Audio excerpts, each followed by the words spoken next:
Thank you. Without further ado, Michael Thue.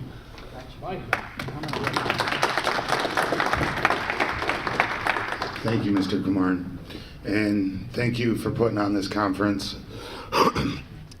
Hemp has been definitely an exciting topic this spring with the new laws over the last few years, but definitely this year.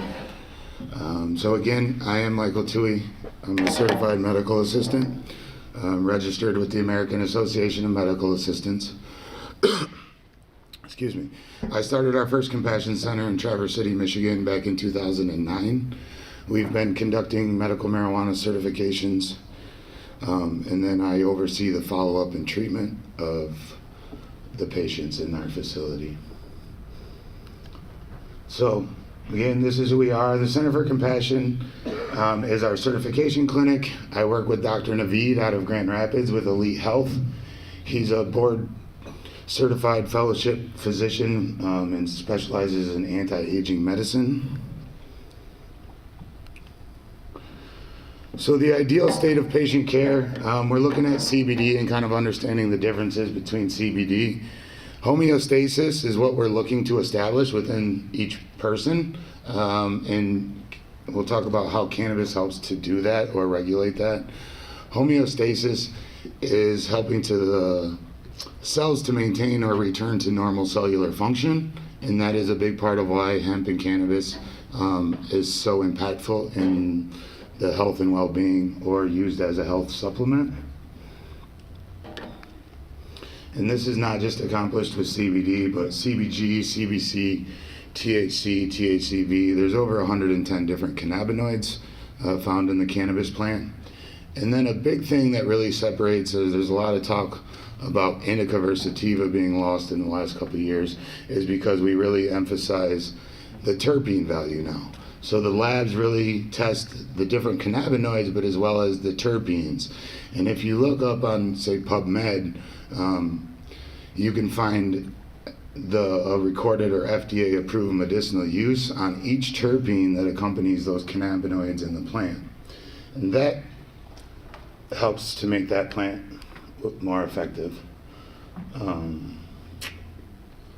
So CBD is the non-psychoactive. We got a slide on that. So some of the misconceptions in this industry, again, this is an unregulated industry, so we're still waiting on all these rules and regulations to come out from the state. So if you are using CBD or looking at referring someone to CBD or looking at it for you or a family member, really remember that this is an unregulated industry. Us as the consumer is the only kind of checks and balances. Or if you're going to be a store owner or a distributor of a CBD product, you got to really make sure that you do your research and ask for test results on that product. So some of the misconceptions, big one is CBD is not psychoactive. This is a misconception. CBD is not psychoactive in the sense that you're going to get high, but there is a euphoric or effect or a better sense of well-being that still comes from the use of CBD. So even though you don't get high in the traditional effect, and it's not psychoactive like THC, it still it is used as a mood enhancer or a mood stabilizer.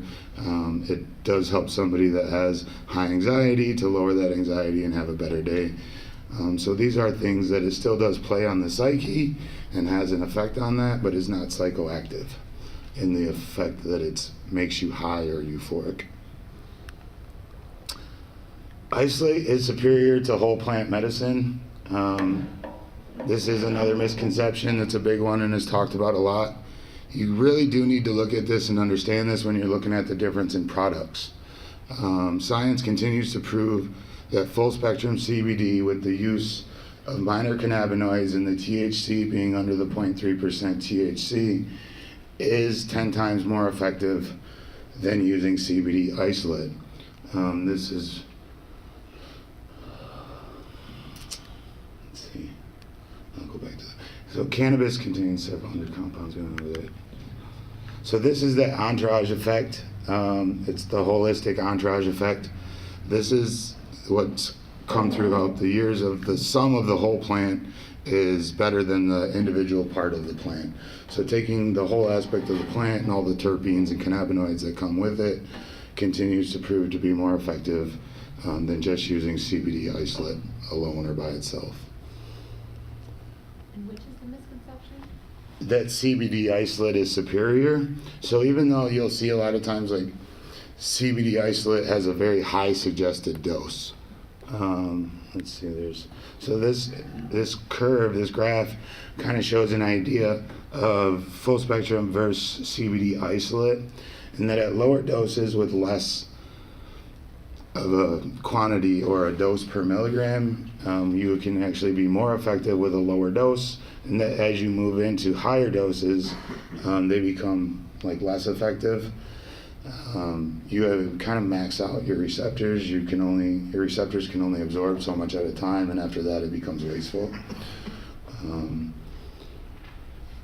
But it's, again, emphasizing, like I had a lady stop me after the Grand Rapids show last week, and they sell and manufacture a CBD product online. And she's never heard of a milligram as low as our bottles. Like they start at 500 milligrams. Their first suggested dose is 10 milligrams per serving. That's because they're dealing with mostly the hemp-based, or I'd say isolate-based products. Most things are being isolated because companies feel safer dealing with a 0 THC than dealing with the 0.3% THC in this market that continues to fluctuate. Laws continue to change. But we at Great Lakes Hemp Supplements have always continued to take pride in the full spectrum, emphasizing that it's something I've never taken and done as a standard for our company. I could have made a lot more money if I had switched to isolate a number of years ago. I've really chose to emphasize that we grow, process, and produce all of our own oil in the state of Michigan, and it's a true full spectrum oil testing with a very high natural occurring terpene profile. So the third misconception I kind of touched on, truth in labeling. You know, it is a new market, it is unregulated. The companies can print whatever they want on the package. I've seen on packaging, I've seen it listed full spectrum THC free. Well, it doesn't work. You don't get both. So again, really watch and know what you're looking for, know what you're buying, and know your source. THC versus CBD, which is better for pain? I always encourage people to really look at the one-to-one of using cannabis, marijuana, and THC, as well as CBD on that one-to-one ratio.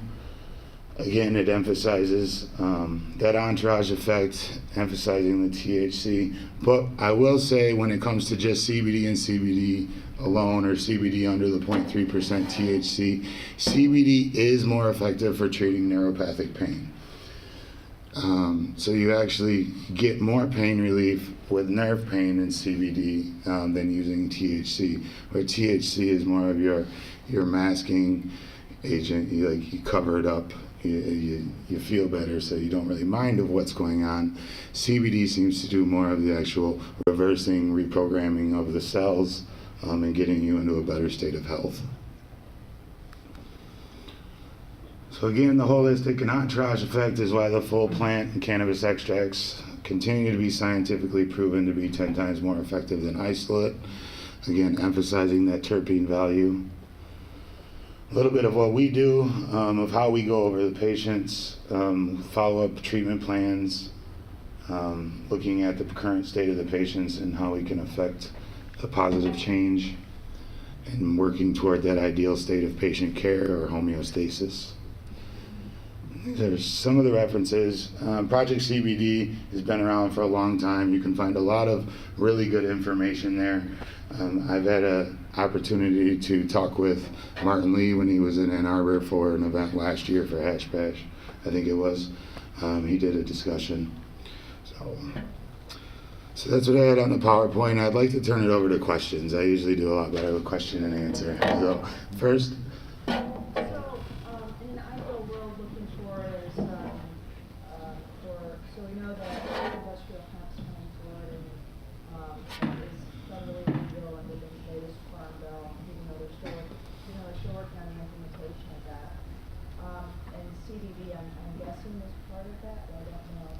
part of the industrial hemp plant. So there's a lot of different uses of what you're growing CBD or hemp for, right? There is the CBD market, which is kind of the biggest initial boom right now. It's what you're seeing everywhere, and that is part of the industrial hemp plant as well. So then, the question I'm getting to is, from your perspective as a producer of CBD oils, or as for the whole plant, would you prefer that it remain unregulated, regulated as a supplement, regulated as food, or a drug? The supplement or food industry should be where it falls. As an agricultural crop, that's what their primary uses are. There's a lot of, that's kind of the holdup in the government, is like they don't know necessarily where to put it, and it's that continued struggle. They say it's not to be sold as a supplement. You're not supposed to call it a supplement. Now the FDA says we're not supposed to put it in food. We're not supposed to add it to smoothies. We're not supposed to add it to any kind of a food product. The lawsuits that have come down against the DEA, the lawsuit in 2005, and then it was reaffirmed last year in 2018, that hemp is imported as a food. It is imported as a food product. They won the right to import hemp food in 2005, and that was reaffirmed last year in 2018. So it's kind of crazy they continue to fight it from a food and drug standpoint in the FDA, but yet that's how it was won and allowed to be imported since 2005. So you're hoping that when everything settles out in the food possibly. Yeah, that's my opinion. Dr. Gus? Yeah, I just had something to add to that. So we have plants that are producing like 10% CBD dry weight, and that's probably more than the CBD that you've got in your, your product. I mean, obviously this is part of your plant of your flowers, so you're not going to stop the plant from making what it's making, and it's a plant. So and that plant is hemp, and it's already federally legal. So to go back and consider that a drug, makes very little sense when in fact it's all being made legal. So that's one thing. I mean, the other thing is, I mean, we have a background for regulating these kinds of products like coffee. Like we can get caffeine pills, and that's different from coffee. And then there's caffeinated drinks. So it's not like this is some mysterious realm that the FDA is not used to dealing with, and CBD is as safe as caffeine, if not safer. So that's where things actually stand, and then the government may be trying to protect interests and do whatever the government is, this is the federal government is trying to do, and it's not clear exactly what it is that they're doing, but I mean, matter of fact is that this problem is really a lot simpler than it's actually being made to be. So I was quoted once in the Record Eagle back home that the state continues to make mountains out of molehills where anthills don't even exist. Like, they just keep overcomplicating it. Yes, sir. I totally get the full spectrum nature of cannabis. Right now, it seems to me that fractional distillation is kind of the wild west of things here. Do you see the ability to fractionalize and recombine selected terpenes and other analogs as a path of new discovery? Yes, there's a place in that, and I actually seen some equipment at the Bay City Expo a month or so ago now, where they are able to individualize and separate each terpene and each cannabinoid, and the idea is so that way you can put it back together and really control the use and the effects, right? Because each terpene has different uses and effects. So the terpenes versus, like I started to mention earlier, are what determine now instead of indica versus sativa, the terpenes determine the effect of the cannabinoids that are present. So it's that is the further science, and I think it'll continue to go that way. Unfortunately, science likes to tear it all apart, to figure it all out, and then put it back together, where we really like to emphasize and look at maintaining the whole plant in its natural state. And I call it the Wild West because under federal law, none of our universities can study this. So we have all these scientists who can't do what they do in science, and you have all these people who want to find out, want to experiment, want to know. It takes $1,000 shipment to your home to have the equipment to fractionalize marijuana. So I think the two can come together, or they have to come together. I don't think we can have this wild ass freelance experimentation with fractional distillation without the scientific community having their say. And that's, again, part of the government holdup and regulation. And that's why it, unfortunately, for the last 10 years of operating under medical marijuana laws in this state, the caregivers working with their patients are the only ones that are really doing this hands-on research. And how well is it being documented? And that's something that we've really taken an emphasis in our clinic, is to maintain that follow-up and treatment and long-term relationship with the patients, to be able to track the effects and to see what's going on. I wasn't a medical assistant by any means when I started this. I was an activist. I actually started our first compassion center. I was on parole. I spent a big part of my life incarcerated because of this plant. And it's from the activism, that wanting to learn the education, wanting to learn the science, that I took the initiative to go on and to become a medical assistant, and to give me some credentials to be able to talk and to deliver, our findings and what we've learned and what we've experienced with our hands-on application over the last 10 years. So. I'm curious about your products. Are they being made with medical marijuana or industrial hemp, or? Our products qualify as a hemp product, as they are below the 0.3% THC. We do use full spectrum oil in all of our products. Yes? Do you grow your own hemp or get your own hemp from within Michigan, or do you bring it in from Canada? We grow, process, and produce everything in-house. And you're 10% more effective with spectrum. How'd you put it 10%? 10 times. The 10 times, that's more science. Dr. Gregory Smith out of California has a book out about that. There's been a lot of research that goes back. It's not just in cannabis, it's whole plant medicine. So it's not just the marijuana industry, it's an idea that's been around for a long time. And we've seen that. I've actually been able to take people that have been on other products. I can cut that dose in half and usually use that as a starting point for our product.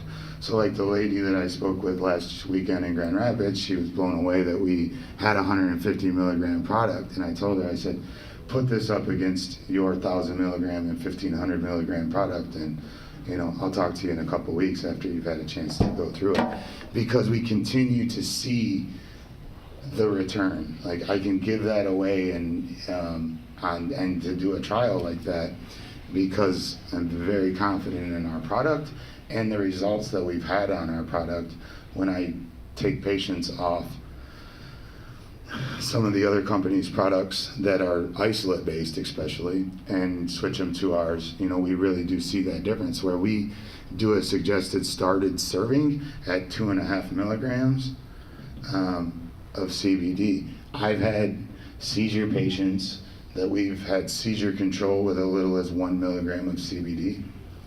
And I've had some other seizure patients of ours that have been on the exact same formula without seeing any change in dosing or tolerance for over 7 years. So. Per day, 1 milligram per hour. So that's normally it's 3 to 4 times a day. All right, so it's kind of getting it in your blood and maintaining the bloodstream, having less peaks and valleys. There is some research out there that topicals are more effective when used at the same area of the body on a long-term basis because of the slower, more consistent delivery into the bloodstream than doing your edibles. Yes.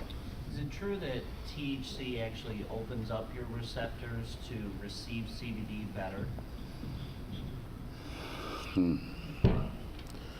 That I'm not positive of, Doc. I was gonna say it has an Any sense. it has an antagonistic effect, and they actually trigger different receptors in the What you body. just said makes absolutely no sense. Okay. From a pharmacological perspective, but I mean, there may be some other truth to it, some idea, related to that, but. So the report that I read was more related to tumors and introducing THC. If it makes no sense, it makes no sense. That's great. That's what makes sense. Okay. Thanks, Doc.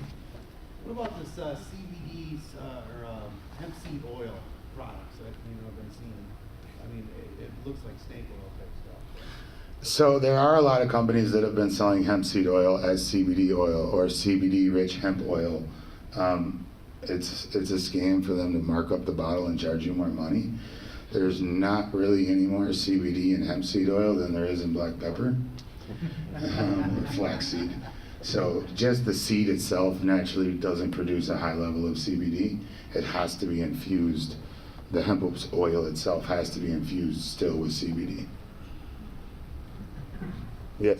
So, I mean, so that's going to be kind of the biggest difference between what we're finding in the mass marketed CBD products and say like Walgreens and places such. It's going to be an isolate with very little THC, if any at all, versus something like your products that are more full spectrum. Yeah, because as I've talked to companies, and obviously when you're talking big corporate companies, they're going to go with the safest product that their attorneys say to put on the shelves. So that's where something like people have waited and hesitated, and we're like the last thing to come in with other products because of that THC content. Where people are usually on a corporate level when they're putting up their money and they have an investment standpoint in it, their attorneys are always going to say, hey, you're safer with an isolate. So you don't want to buy CBD from your gas station. At least go to your local health food store or look for a reputable source. And I guess that's in my mind what I was thinking of. You're going to see more and more of those products in more and more places that aren't doing anything. And so I'm kind of worried that that's the perception that a lot of people are going to have because of where it's going. And to add to that, so you're absolutely right, and there is. We see that all the time. I reached out to a health food store up in Gaylord, and they're like, we only have 3 products. We're not bringing on anymore. It's too confusing. So it's trying to come in and educate, the buyer as well as the consumer. And then there's that other problem of that it is unregulated. So every year the FDA has pulled and done samples or testing on CBD products in the market. And every year, more than half of them come back and they don't even contain any CBD. So not only are they selling hemp oil as CBD oil, and then somebody tries it and then it doesn't work, and they think it's just not going to work. They're not trying something that is actually real, that actually has a chance to be effective. So if you do get out there and you try something and it doesn't work, try something else. Ask questions, look for test results. These are the things. Or give us a call. We do wholesale and we will white label. I've done it. We've done it for companies on the East Coast. I have some other companies that I'm talking to right now about doing certain formulations specific to what they want, emphasizing CBD acid instead of CBD. It's something we've worked with, played with, 50% activations, 25% activations, seeing the difference in CBD-A versus CBD. Honestly, the patients have never really noticed a difference. They haven't noticed a difference with the treatment or the feedback, but CBD-A has more research on it about treating cancer. So there's different applications and different uses. And then again, emphasizing the acid, the CBD in the original form, and not after it's been adulterated by heat. I just want to add, like, it's good to refer to coffee, because I think coffee really represents where this whole CBD thing should be at. And, there's some people who like decaf, and I don't have any problems with those people, but personally, decaf doesn't mean anything to me, So, and, there's a wide market, and, we've got Starbucks, and we've got Dunkin' Donuts, and, there's pretty much room for everybody, and even for decaf, there's a market, which I don't understand. But, I think it's the same, basically it's the same thing, and to this day, scientists are debating whether coffee is good or bad for health. That hasn't stopped coffee from being put on the market and from letting people do with coffee as they wish. And now that they're having a lot of studies, it looks like coffee's good for people's health. That's what pretty much every study has been saying for the past 10 years.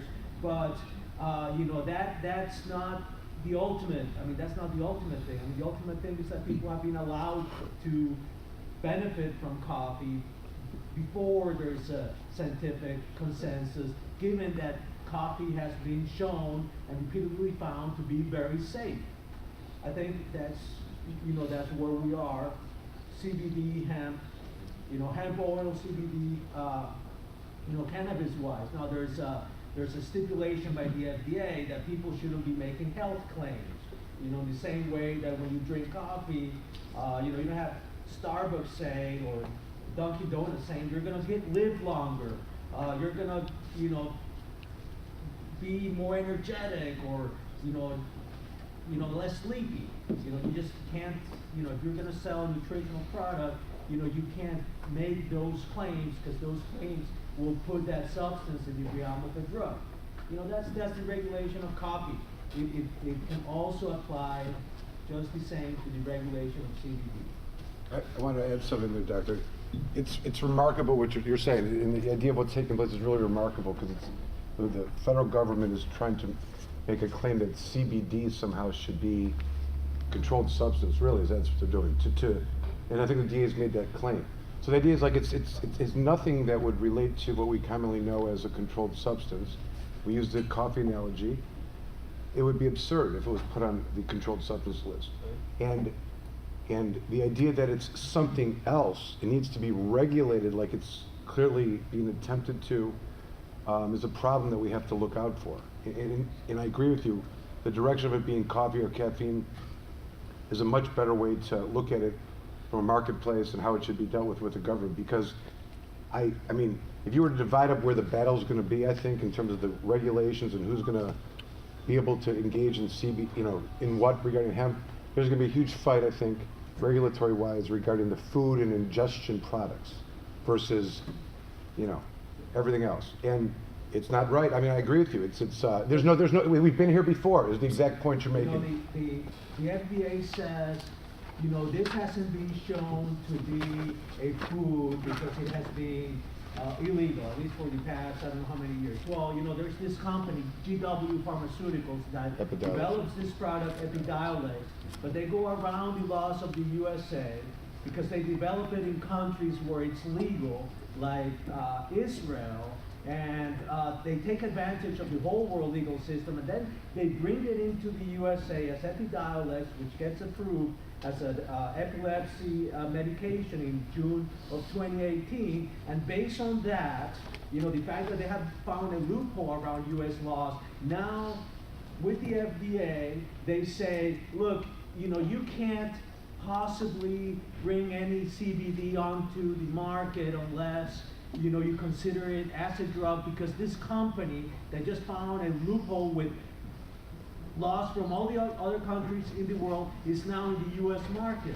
And as American citizens, I think it's wrong for us to let that happen. And they're using that as, yes, agreed. Isn't that the exclusionary drug rule that they've been? And they're using that as a reason to regulate it, Yes. Right. as claims of medicinal value, because it's competing with, or would be competing with, a patented or licensed medicine from epidiolecs. I agree, it's absurd, it's problematic, and but this is, I think, the battles to come, you know, and there's certainly gonna be a fight over the CBD regulations, you know, unequivocally.